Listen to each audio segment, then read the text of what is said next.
Sir. ಒಬ್ಬ ಕನ್ನಡ ದೇವಿ ಉದರದಿಂದ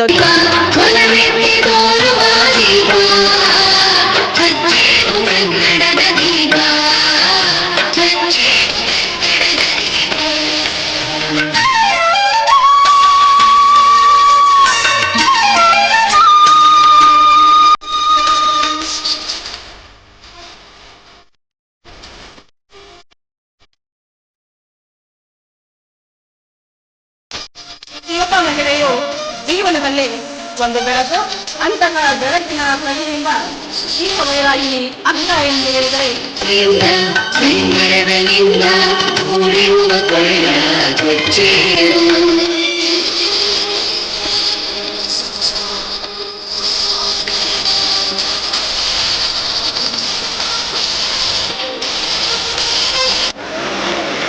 ಮೊದಲನೇದಾಗಿ ಗೊಗ್ಗವ್ವೆ ಅವರ ಒಂದು ನುಡಿಯನ್ನು ಇಲ್ಲಿ ನಾನು ಪ್ರಸ್ತಾಪ ಮಾಡಲಿಕ್ಕೆ ಇಚ್ಛೆ ಪಡ್ತೀನಿ.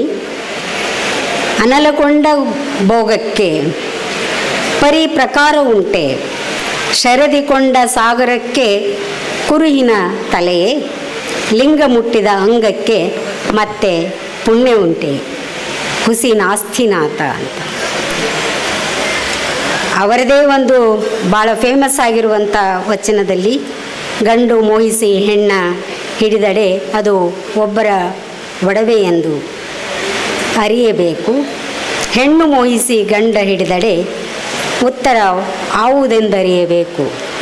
ಈ ಎರಡರ ಉಭಯವ ಕಳೆದು ಸುಖಿ ತಾನಾಗಬಲ್ಲಡೆ ನಾಸ್ತಿನಾಥನು ಪರಿಪೂರ್ಣನೆಂಬೆ ಅನ್ನುವಂಥ ಒಂದು ಅವರ ವಚನದ ಮೂಲಕ ಮಹಿಳಾ ಸಬಲೀಕರಣಕ್ಕೆ ಇತಿಹಾಸದುದ್ದಕ್ಕೂ ಹೋರಾಟವನ್ನು ಮಾಡುತ್ತಾ ಸಂಘರ್ಷದಲ್ಲೇ ನಾವು ಬರ್ತಾ ಇದ್ದೀವಿ. ಇದು ಇವತ್ತಿನ ಆಧುನಿಕ ಸಾಹಿತ್ಯದವರೆಗೂ ಕೂಡ ಮಹಿಳೆಯರ ಅಸ್ತಿತ್ವಕ್ಕಾಗಿ, ಮಹಿಳೆಯರ ಸಬಲೀಕರಣಕ್ಕಾಗಿ ಅನೇಕ ಸಾಹಿತಿಗಳು, ಅದು ಪುರುಷರು ಇದ್ದಾರೆ, ಅದರಲ್ಲಿ ಮಹಿಳೆಯರು ಇದ್ದಾರೆ ಅನ್ನುವಂಥದ್ದು. ಪುರುಷರನ್ನು ಬಿಟ್ಟರೆ ಮಹಿಳೆಯರ ಒಂದು ಸಮಾನತೆ ಸಾಧ್ಯವಿಲ್ಲ ಅನ್ನುವಂಥ ಮಾತನ್ನು ಇಲ್ಲಿ ನಾನು ಹೇಳಲಿಕ್ಕೆ ಇಚ್ಛೆ ಪಡ್ತೀನಿ. ಮೊದಲನೆಯದಾಗಿ ಏನು ಅಂತಂದ್ರೆ, ಸರ್ವಾಧ್ಯಕ್ಷರಾಗಿರುವಂತಹ ಚನ್ನಬಸವ ಮಹಾಸ್ವಾಮಿಗಳು ನಾನು ನನ್ನ ತಾಯಿಯ ಗರ್ಭದಲ್ಲಿರಬೇಕಾದ್ರೆ ನನಗೆ ಲಿಂಗ ದೀಕ್ಷೆಯನ್ನು ಕೊಟ್ಟಂಥವರು. ಆ ಲಿಂಗ ದೀಕ್ಷೆಯನ್ನು ಪಡೆದು ನಾನು ಅವರ ಮುಂದೆ ಒಂದು ವಿಷಯವನ್ನು ಮಂಡನೆ ಮಾಡಬೇಕು ಅಂತಂದ್ರೆ ನನ್ನ ಜೀವನದ ಒಂದು ಹೆಮ್ಮೆಯ ಕ್ಷಣ ಹಾಗೂ ಅದೃಷ್ಟವಂತೆ ಅಂತ ಹೇಳ್ಬೋದು. ಹಾಗೇನೆ ಇನ್ನೊಂದು ತುಂಬ ಮುಖ್ಯವಾಗಿರುವಂತಹ ಸಂತೋಷದ ವಿಷಯ ಏನು ಅಂತಂದ್ರೆ, ನಾನು ಜಿಲ್ಲಾ ಕನ್ನಡ ಸಾಹಿತ್ಯ ಸಮ್ಮೇಳನದಲ್ಲಿ ಇದು 3ನೇ ಸಲ ಉಪನ್ಯಾಸಕಿಯಾಗಿ ಬಂದಿರುವಂಥದ್ದು. ಆದರೆ ಈ ಸಲ ಯಾಕೆ ನನಗೆ ಖುಷಿ ಆಗ್ತಿದೆ ಅಂತಂದ್ರೆ, ಮಹಿಳಾ ಗೋಷ್ಠಿಯಲ್ಲಿ ನಾನು ಪ್ರಥಮ ಬಾರಿಗೆ ಮಹಿಳೆಯರನ್ನ ಕಾಣ್ತಾ ಇದ್ದೀನಿ. ಹಾಗಾಗಿ ನನಗೆ ತುಂಬ ಖುಷಿ ಆಗ್ತಿದೆ. ಯಾವಾಗಲೂ ಕೂಡ ಪುರುಷ ಪ್ರಧಾನವಾಗಿರುವಂಥ ಒಂದು ವ್ಯವಸ್ಥೆಯಲ್ಲಿ ಪುರುಷರು ಕೂಡ ಬರ್ತಿದ್ರು. ಯಾಕೆ ಅಂತಂದ್ರೆ ಮಹಿಳೆಯರು ಏನ್ ಮಾತಾಡ್ತಾರೋ ಅವ್ರ ಹಾರಾಟ ಕೂಗಾಟ ಏನಂತ ಕೇಳ್ಬೇಕಂತೆ ಬರ್ತಿದ್ರು ಹೊರತು ಮಹಿಳೆಯರು ಯಾಕೆ ಬರ್ತಿರ್ಲಿಲ್ಲ ಅಂದ್ರೆ, ಹೌದು ಮಹಿಳೆಯರು ಬರ್ಲಿಕ್ಕೂ ಒಂದು ಕಾರಣ ಇದೆ. ಯಾಕಂದ್ರೆ ಜಾಸ್ತಿ ಇಲ್ಲಿ ಇರುವಂಥವರೆಲ್ಲರೂ ಪ್ರಶಿಕ್ಷಣಾರ್ಥಿಗಳು, BEd ಕಾಲೇಜ್ ಸ್ಟೂಡೆಂಟ್ಸ್ ಇರೋದ್ರಿಂದ ಅವರಿಗೆ ಹಾಜರಾತಿಯನ್ನ ಕಡ್ಡಾಯ ಮಾಡಿರುವಂಥದ್ದನ್ನು ನಾವು ಗಮನಿಸಬಹುದು. ಹಾಜರಾತಿಯನ್ನ ಕಡ್ಡಾಯ ಮಾಡಿದ್ರು ಕೂಡ ಅದು ನಮ್ಮಲ್ಲಿ ಏನಾಗಿದೆ ಅಂತಂದ್ರೆ ಕೋ ಎಜುಕೇಶನ್ ಇರೋದ್ರಿಂದ ಪುರುಷರ ಮತ್ತು ಮಹಿಳೆ ಇಬ್ಬರಿಗೂ ಕೂಡ ಹಾಜರಾತಿ ಕಡ್ಡಾಯ ಆಗಿದೆ. ಆದರೆ ಯಾರೂ ಕೂಡ ವಿದ್ಯಾರ್ಥಿಗಳು ಇಲ್ಲಿ ಕಾಣ್ತಿಲ್ಲ, ವಿದ್ಯಾರ್ಥಿನಿಯರು ಮಾತ್ರ ಕಾಣ್ತಿದ್ದಾರೆ. ವಿದ್ಯಾರ್ಥಿಗಳು ಏನು ಅಂತಂದ್ರೆ ಹಾಜರಾತಿಯನ್ನು ಕೊಟ್ಟು ಹೋಗಿರ್ತಾರ. ಆದ್ರೆ ಮಹಿಳೆಯರಿಗೆ ಎಲ್ಲಾ ವಿಷಯಗಳು ಗೊತ್ತು. ನಾನು ಯಾಕೆ ಇದನ್ನ ಒತ್ತು ಕೊಟ್ಟು ಹೇಳ್ತಾ ಇದ್ದೀನಿ ಅಂದ್ರೆ, ಮಹಿಳೆಯರಿಗೆ ಎಲ್ಲಾ ವಿಷಯಗಳು ಗೊತ್ತು. ಆದ್ರೆ ಪಾರ್ಲಿಮೆಂಟ್ ಅಲ್ಲಿ ಒಂದು ಫೈಲ್ ಮಾಡ್ಬೇಕಂದ್ರೆ ಅದು ಯಾರು ಸೈನ್ ಬೇಕು? ಹಾಗೇನೆ ಮನೆಯಲ್ಲೂ ಕೂಡ ನಮ್ಗೆ ಎಷ್ಟೊಂದು ವಿಷಯಗಳು ಗೊತ್ತಿದ್ರೂ ಕೂಡ ನಮ್ಮ ವಿಷಯವನ್ನು ಮಂಡನೆ ಮಾಡಬೇಕು ಅಥವಾ ವಿಷಯನ ಹೇಳಬೇಕು ಅಂತಂದ್ರೆ ಅಲ್ಲಿ ಸಮ್ಮತಿ ಯಜಮಾನರದಿರುತ್ತೆ. ಒಬ್ಬ ಕವಿಗಳು ಒಂದು ಮಾತು ಹೇಳ್ತಾರೆ, ಮೊಗದ ಹೊಗರದು ಕನ್ನಡಿ ಎಲ್ಲ ದೆಸೆಗೂ ಚೆಲ್ಲುವರಿದ ಚೈತನ್ಯದ ತಾಂಗುಡಿ. ಇಂತಹ ಭರವಸೆಯ ಹೆಜ್ಜೆಗಳನ್ನು ಇರಿಸುವುದರ ಮೂಲಕ ಜಿಲ್ಲಾ ಕನ್ನಡ ಸಾಹಿತ್ಯ ಪರಿಷತ್ತು ಇಂದು ಈಗ ಆಧುನಿಕ ಕನ್ನಡ ಸಾಹಿತ್ಯದಲ್ಲಿ ಮಹಿಳಾ ಮೀಮಾಂಸೆ ಅನ್ನುವ ವಿಷಯವನ್ನೇ ತಗೊಂಡಾಗ ಈಗ ಕನ್ನಡ ಸಾಹಿತ್ಯ ಪರಿಷತ್ತು ಇದೇ ಒಂದು ಕಳೆದ 2-3 ವರ್ಷಗಳಲ್ಲಿ 200ರಿಂದ 400 ಜನ ಮಹಿಳಾ ಸಾಹಿತಿಗಳನ್ನ ಪರಿಚಯಿಸಿ ಅವರಿಗೆ ವೇದಿಕೆಯನ್ನ ಕಲ್ಪಿಸುವುದರ ಮೂಲಕ ಕವಿಗೋಷ್ಠಿಗಳಲ್ಲಿ ಭಾಗವಹಿಸಲು ಅವಕಾಶವನ್ನ ನೀಡಿ ಅವರಿಗೆ ಓದಿನ ಮತ್ತು ಓದುವ ಆಸಕ್ತಿಯನ್ನ ಬೆಳೆಸಿದಂತಹ ಹೆಮ್ಮೆಯ ಕನ್ನಡ ಸಾಹಿತ್ಯ ಪರಿಷತ್ತಿನ ಜಿಲ್ಲಾಧ್ಯಕ್ಷರಿಗೆ ನನ್ನ ನಮನಗಳನ್ನ ಸಲ್ಲಿಸುತ್ತಾ, ಡಾಕ್ಟರ್ ಮುರಳೀಧರ್ ಉಪಾಧ್ಯಾಯ ಅನ್ನುವಂತಹ ಲೇಖಕರು ಒಂದು ಕಡೆ ಸ್ತ್ರೀ ಸಾಹಿತ್ಯದ ಬಗ್ಗೆ ಹೇಳ್ತಾರೆ. ಒಂದು ವಿಷಯ, ಒಬ್ಬ ಸ್ತ್ರೀಯು ಸಾಹಿತ್ಯವನ್ನ ರಚನೆ ಮಾಡುವುದರಲ್ಲಿ ಮತ್ತು ಒಬ್ಬ ಸ್ತ್ರೀಯ ಕುರಿತಾಗಿ ಒಬ್ಬ ಪುರುಷರು ಸಾಹಿತ್ಯ ರಚನೆ ಮಾಡುವಲ್ಲಿ ಅಜಗಜಾಂತರವಾದಂತಹ ವ್ಯತ್ಯಾಸವಿದೆ ಅಂತ ಹೇಳ್ತಾರೆ. ಯಾಕಂದ್ರೆ ಅದೇ ಲೇಖಕರು ಹೇಳೋ ಪ್ರಕಾರ ಈಗ ಒಂದು ಹೆಣ್ಣು ಅನುಭವಿಸುವಂತಹ ಸಂವೇದನೆಗಳು ಅಂತ ನಾವೇನು ಹೇಳ್ತೀವಿ, ಅದು ತಾಯ್ತನದ ಸುಖ ಆಗಿರಬಹುದು, ಗರ್ಭಾವಸ್ಥೆಯ ಅನುಭವ ಆಗಿರಬಹುದು, ಮಗುವನ್ನ ಬೆಳೆಸುವಂತಹ ಅನುಭವ ಆಗಿರಬಹುದು.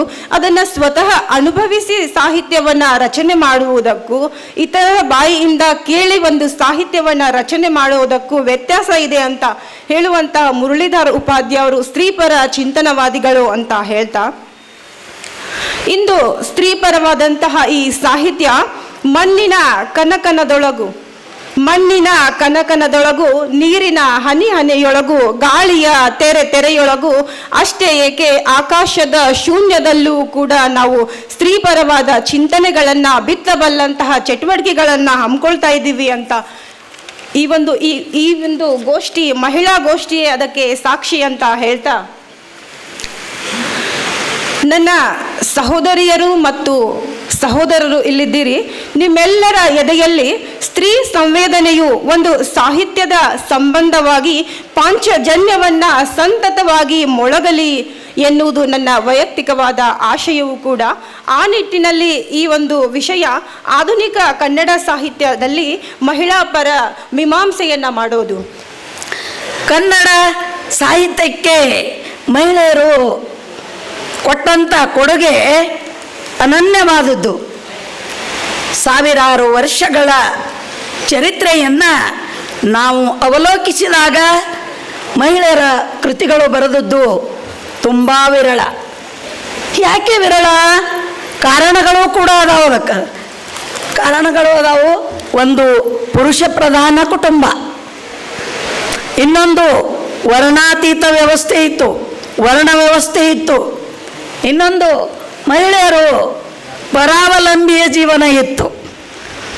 ಇಷ್ಟೆಲ್ಲರ ಮಧ್ಯದಲ್ಲಿ ಮಹಿಳೆ ಹೊರಗೆ ಬಂದು ಸಾಹಿತ್ಯ ರಚನೆಯನ್ನು ಮಾಡುವುದು ತುಂಬ ಕಷ್ಟಕರವಾದ ಮಾತಿತ್ತು. ಆದ್ದರಿಂದ ಹಿಂದಿನ ಕಾಲದಲ್ಲಿ ಸಾಹಿತ್ಯ ರಚನೆಯಲ್ಲಿ ಮಹಿಳೆ ತೀರಾ ಕಡಿಮೆ ತೊಡಗಿಕೊಂಡಿದ್ದಳು. ಸಾಹಿತ್ಯದ ಆರಂಭದ ಕಾಲದಲ್ಲಿ ಮಹಿಳೆಯರು ಸಾಹಿತ್ಯ ರಚನೆ ಅಲ್ಲೊಂದು ಇಲ್ಲೊಂದು ಆಕಾರಗಳುಂಟು, ಕಡಿಮೆ ಇದ್ದು. ಇನ್ನು 19 ಹಾಗೂ 20ನೇ ಶತಮಾನಕ್ಕೆ ಬಂದಾಗ ಕನ್ನಡ ಸಾಹಿತ್ಯದಲ್ಲಿ ಅರುಣೋದಯ ಕಾಲ ಅಂತ ನಾವು ಆ ಕಾಲನ್ನು ಕರೆಯಬಹುದು. ಕನ್ನಡದಲ್ಲಿ ಮಹಿಳಾ ಸಾಹಿತ್ಯ ಎಂದರೆ ಮಹಿಳೆಯನ್ನ ಕುರಿತು ರಚನೆಯಾದ ಸಾಹಿತ್ಯವೆಂತಲೂ ಮಹಿಳೆಯರಿಂದ ರಚನೆಯಾದ ಸಾಹಿತ್ಯವೆಂತಲೂ ನಾವು ಅರ್ಥಿಸಬಹುದು. ಒಂದು ಕನ್ನಡ ಸಾಹಿತ್ಯ ಮಹಿಳೆಯರಿಗಾಗಿ ರಚನೆಯಾದ ಸಾಹಿತ್ಯ, ಇನ್ನೊಂದು ಮಹಿಳೆಯರಿಂದ ರಚನೆಯಾದ ಸಾಹಿತ್ಯವನ್ನು ನಾವು ಕನ್ನಡದಲ್ಲಿ ಮಹಿಳಾ ಸಾಹಿತ್ಯ ಎಂದು ಗುರುತಿಸ್ತೀವಿ. ಅವರು ಯಾವತ್ತೂ ಬಹುಶಃ ಪುರುಷ ಪ್ರಧಾನ ಸಮಾಜ ಅಂತ ಹೇಳ್ಕೊತ ಬಂದಿದ್ದೀವಿ. ಸೊ ಬಹುಶಃ ನಾನು ಕೂಡ ಎಲ್ಲ ಕಡೆ ನೋಡ್ತಾ ಇರ್ಲಿಕ್ಕಾಗಿ ಏನು ಅನ್ನಿಸ್ತಪ್ಪ ಅಂತಂದ್ರೆ, ಪುರುಷ ಪ್ರಧಾನ ಸಮಾಜ ಇದ್ರೂ ಕೂಡ ನಾನು ಕೂಡ ನಿಮ್ಮೊಟ್ಟಿಗೆ ಬರ್ತೀನಿ ಅಂತ ಹೆಣ್ಮಗಳು ಮುಂದೆ ಬಂದಾಗ ಅವಳನ್ನು ಭಾಳ ಮುಕ್ತವಾಗಿ ನಾವು ನಮ್ಮ ಒಟ್ಟೊಟ್ಟಿಗೆ ಕರ್ಕೊಂಡು ಬಂದಂಥ ಅದೆಷ್ಟೋ ಉದಾಹರಣೆಗಳು ನಮ್ಮ ಮುಂದದಾವ. ರಾಮಾಯಣ ಮಹಾಭಾರತ ಕಾಲದಿಂದ ನಾವು ನೋಡ್ತಾ ಇದ್ದೇವಪ್ಪ ಅಂತಂದ್ರೆ ಅಲ್ಲಿ ಬರೀ ಪುರುಷ ಪ್ರಧಾನ ಪಾತ್ರ ಅಷ್ಟೇ ಇಲ್ಲ, ಮಹಿಳಾ ಪ್ರಧಾನ ಪಾತ್ರಗಳು ಕೂಡ ಅಷ್ಟೇ ಅದಾವ. ರಾಮಾಯಣ ಆಗಿರ್ಬೋದು, ಮಹಾಭಾರತ ಆಗಿರ್ಬೋದು, ಸಂಪೂರ್ಣ ಕತೆ ಅವ್ರ ಸುತ್ತನೇ ಬೆಳ್ಕೊತ ಮಹಾಕಾವ್ಯಗಳ ರೂಪದಲ್ಲಿ ಅವು ಹೊರಗೆ ಬಂದಾವ. ಹೆಣ್ಣು ತಾನು ಮುಂದೆ ಬರ್ತೀನಿ ಅಂತಂದರೆ ಯಾವತ್ತೂ ನಮ್ಮ ಸಮಾಜ ಅವರನ್ನು ಬಿಟ್ಟು ಮುಂದೆ ಹೋಗಿಲ್ಲ. ನಾನು ಎರಡೇ ಮಾತಿನಲ್ಲಿ ನನ್ನ ಮಾತು ಹೇಳ್ಬೇಕಪ್ಪ ಅಂತಾರೆ, ಒಂದು ಮನೆಯನ್ನು ಕಟ್ಟಿಸಲಿಕ್ಕೆ ಗಂಡಸಾದವ ಅದಕ್ಕೆ ಒಬ್ಬ ಒಳ್ಳೆಯ ವ್ಯಕ್ತಿ, ಸಮರ್ಥ ವ್ಯಕ್ತಿ ಅಂತದ್ದು ನಮ್ಮ ಸಮಾಜ ನಾವು ಮಾಡ್ಕೊಂಡದ್ದು. ಆತ ಬರೀ ಮನೆ ಕಟ್ಟಿಸಿದ್ರೆ ಮುಗಿಯಲ್ಲ. ಆ ಮನೆಯಲ್ಲಿ ಶಾಂತಿ, ಆ ಮನೆಯಲ್ಲಿ ನೆಮ್ಮದಿ, ಆ ಮನೆಯಲ್ಲಿ ಎಲ್ಲ ಸಕಲ ರೀತಿಯಿಂದಲೂ ಕೂಡ ಅದು ಚೆನ್ನಾಗಿರ್ಬೇಕಾದ್ರೆ ಮನೆಯಲ್ಲಿ ಮಹಿಳೆ ಇರಲೇಬೇಕು. ಸೊ ಸಮಾಜದಲ್ಲಿ ನಾವು ಅವರನ್ನು ಒಟ್ಟೊಟ್ಟಿಗೆ ಕರ್ಕೊಂಡು ಬಂದೀವಿ, ಮುಕ್ತವಾಗಿ ಅವರನ್ನು ನಾವು ಕರ್ಕೊಂಡು ಬಂದೀವಿ ಅನ್ನುವಂಥ ಮಾತನ್ನು ಇಲ್ಲಿ ನಾನು ಹೇಳೋದ್ರ ಜೊತೆಗೆ, ಯಾಕಂದರೆ ಹಿಂದೆ ಇತ್ತು, ಒಂದು ಪದ್ಧತಿ ಇತ್ತು. ಅದು ಬಹುಶಃ ಅದನ್ನು ಯಾರೂ ಅದನ್ನು ರೂಲ್ ಆಗಲಿ ನಿಯಮ ಅಂತಾಗಲಿ ಮಾಡ್ಕೊಂಡಿದ್ರೋ ಬಿಟ್ಟಿದ್ರೋ ಗೊತ್ತಿಲ್ಲ. ಆವಾಗ ಸತಿ ಸಹಗಮನ ಪದ್ಧತಿ ಇತ್ತು. ಬಹುಶಃ ಗಂಡ ತೀರ್ಕೊಂಡು ಕೂಡಲೇ ಅಂತಂದ್ರೆ ನಾನು ಕೂಡ ಈ ಸಮಾಜದಲ್ಲಿ ನಾನು ಹೇಗೆ ಬದುಕ್ತೀನೋ ಏನೋ ಗೊತ್ತಿಲ್ಲ ಅನ್ನೋದು ಭಯ ಇರ್ಬೋದು, ಅಥವಾ ಆಗಿನ ಕಟ್ಟಪ್ಪಣೆ ಅಂತರೂ ಇರಲಿಕ್ಕಿಲ್ಲ. ಅವಾಗಲೂ ಕೂಡ ಅಂದ್ರೆ ಗಂಡನ ಜೊತೆಯೇ ಕೂಡ ಹೆಂಡತಿ ಚಿತಾಭಸ್ಮದಲ್ಲಿ ಹೋಗ್ತಾ ಇದ್ಲು. ಮುಂದೆ ಆಯಾ ಕಾಲಘಟ್ಟದಲ್ಲಿ ಸಮಾಜ ಬದಲಾಕೋತ ಹೋಗಿದೆ ಅನ್ನೋದಕ್ಕೆ ಮುಂದೆ ಏನಾಯಿತು, ಬರ್ತಾ ಬರ್ತಾ ಸೊ ಈ ಪದ್ಧತಿ ಬೇಡ, ಒಬ್ಬ ಪುರುಷ ಸತ್ತರೆ ಅಂತಾರೆ ಮಹಿಳೆ ಆದವಳು ಯಾಕೆ ಅವಳು ಕೂಡ ಪ್ರಾಣತ್ಯಾಗ ಮಾಡಬೇಕು ಅನ್ನುವಂಥ ಒಂದು ವಿಚಾರ ಇಟ್ಕೊಂಡು ಮುಂದೆ ಬರ್ತಾ ಬರ್ತಾ ಏನಾಯಿತು, ಬೇಡ ಈ ವಿಚಾರದಿಂದ ನಾವು ಹಿಂದೆ ಸರಿದು ಬಹುಶಃ ಮುಂದೆ ಏನಾಯ್ತು, ಅದಾದ ಕೂಡಲೇ ಒಬ್ಬ ಗಂಡ ತೀರ್ಕೊಂಡ ತಕ್ಷಣ ಒಬ್ಬ ಮಹಿಳೆಯನ್ನು ಏನು ಮಾಡ್ತಿದ್ರು, ಅವಳಿಗೆ ಸ್ವಲ್ಪ ಬಿಳಿ ಸಾರಿ ಉಡಿಸೋದಾಗಲಿ ಅಥವಾ ಅವಳ ತಲೆ ಕೂದಲ ತೆಗೆದು ಒಂದು ಸ್ವಲ್ಪ ಇದು ಮಾಡ್ತಿದ್ರು. ಕಾರಣ ಏನಪ್ಪ ಅಂತಂದ್ರೆ ಬಹುಶಃ ಅವಳೊಬ್ಬಳು ಅಬಲೆ, ಬಹುಶಃ ಯಾವುದೇ ಕೆಟ್ಟ ದೃಷ್ಟಿಗಳು ಅವ್ರ ಮೇಲೆ ಬೀಳೋದು ಬೇಡ ಅಂಥೇಳಿ ಸುಂದರವಾಗಿದ್ದು ಇರುವಂಥ ಹೆಣ್ಣನ್ನು ಸ್ವಲ್ಪ ವಿರೂಪ ಮಾಡಿ ಅವಳು ನಮ್ಮ ಜೊತೆ ಸಮಾಜದಲ್ಲಿ ಬದುಕಲಿ ಅನ್ನತಕ್ಕಂಥ ಒಂದು ಒಳ್ಳೆಯ ಉದ್ದೇಶವನ್ನು ಇಟ್ಕೊಂಡು ಸಮಾಜ ಹಂಗೆ ಮುಂದೆ ಬಂತು. ಅದು ಸುಂದರವಾದ ಸನ್ನಿವೇಶ ಅದ.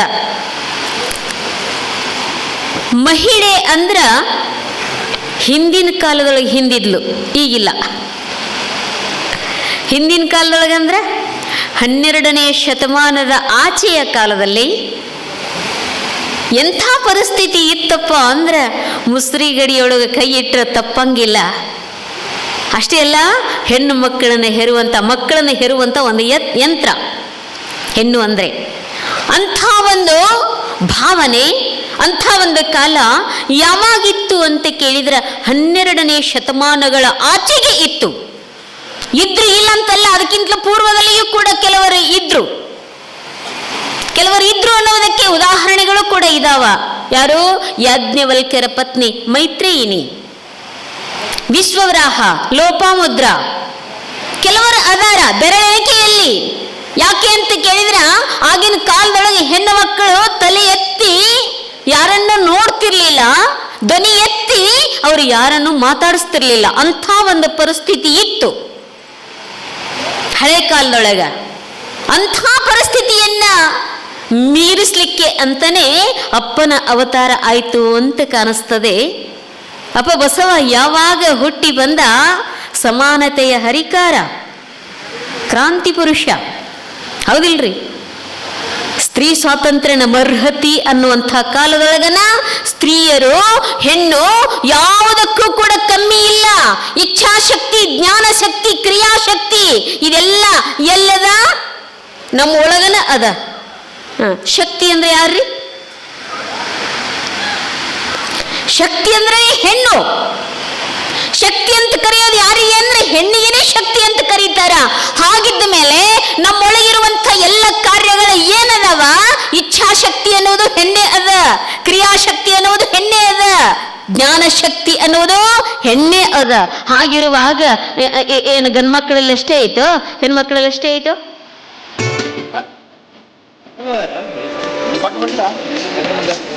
ಜಿಲ್ಲೆಯ ವಿವಿಧ ವಸತಿ ಶಾಲೆಗಳ ಪ್ರಾಚಾರ್ಯರಿಗೆ ಗೌರವ ಸನ್ಮಾನ ಕಾರ್ಯಕ್ರಮ ನೆರವೇರ್ತಾ ಇದೆ.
ಬೇಟಾಗದ